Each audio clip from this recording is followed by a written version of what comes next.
उत्तर प्रदेश सरकार में मंत्री दिनेश प्रताप सिंह से न्यूज वन इंडिया ने खास बातचीत की है। इस दौरान उन्होंने क्या कुछ कहा, देखिए।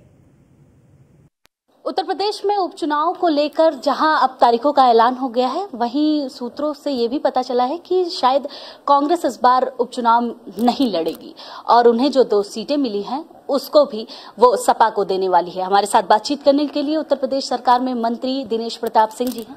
सर, क्या लगता है, अगर कांग्रेस चुनाव नहीं लड़ेगी तो अस्तित्व उनका फिर से वही खत्म नहीं हो जाएगा? देखिए, आप सब तो दूर हो, हम तो रायबरेली के रहने वाले हैं और रायबरेली का इतिहास साक्षी है कि इंदिरा गांधी जी ने भी रायबरेली छोड़ के मेढक पलायन किया। सोनिया गांधी ने अमेठी रायबरेली छोड़ के, उत्तर प्रदेश छोड़ के राजस्थान चली गईं। राहुल गांधी भी अमेठी छोड़ के वायनाड और वायनाड छोड़ के रायबरेली गए। प्रियंका गांधी भी उत्तर प्रदेश के मुरादाबाद, रायबरेली, अमेठी सब छोड़ करके वायनाड गईं। तो ये सही है कि जब उनको हित होता नहीं दिखेगा, राजनीतिक स्वार्थ सिद्ध नहीं होता दिखेगा, तो पलायन करना उनके खून में है, उनके डीएनए में है। और उनको सेवा करने के लिए उत्तर प्रदेश की जमीन की जरूरत नहीं है। सेवा करने के उद्देश्य से वो पार्टी नहीं बनी है, केवल राज करने के उद्देश्य से बनी है।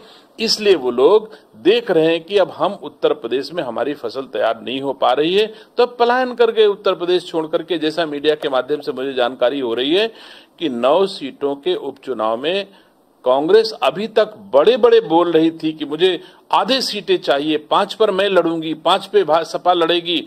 और फिर उसके बाद अचानक से खबर आई कि अब किसी भी सीट पे चुनाव नहीं लड़ेगी। तो हम रायबरेली के, अमेठी के लोग हैं, हम लोग जानते हैं कि ये तो सबसे पहले पलायन करने वाला अगर इस देश में कोई राजनीतिक दल है तो उसका नाम कांग्रेस पार्टी और गांधी परिवार है, जिसका जब तक स्वार्थ सिद्ध होगा तब तक तो ठीक है, नहीं तो इन्हें पलायन ही कर जाना है। तो उत्तर प्रदेश से उपचुनाव में भी वैसे ही पलायन हो गया जैसे प्रियंका गांधी लड़की हूं, लड़ सकती हूं, बड़े जोर जोर से लड़ने आई और अचानक से पलायन करके केरल, वायनाड चली गई। अच्छा मंत्री जी, क्योंकि अखिलेश यादव फिर से एक बार बहराइच को लेके उन्होंने बयान दे दिया कि बहराइच की हिंसा लगातार बीजेपी की वजह से ही होती रही है। क्योंकि देखिए, जिस तरीके से बहराइच की हिंसा रही, उसको लेकर अखिलेश यादव का बयान फिर से आना, ये कहीं ना कहीं आप क्या कहेंगे इस पर?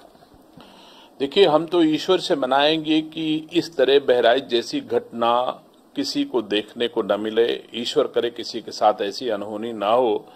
लेकिन ऐसी दुखद घटना में उत्तर प्रदेश के एक बड़े राजनीतिक परिवार से और पूर्व मुख्यमंत्री के रूप में जिन्होंने दायित्वों का निर्वहन किया है, ऐसे श्रीमान अखिलेश यादव जी के मुंह से इस तरह की बात निकलना, ये अपने आप में बड़ा दुख का विषय है कि अखिलेश यादव जी ये कहेंगे कि दंगा इसलिए कराए जाएंगे कि चुनाव जीता जाए, ऐसा मैंने सुना है। आप स्वयं साक्षी हो, चुनाव किसको जीतने की जरूरत है, आप हमको बताइए।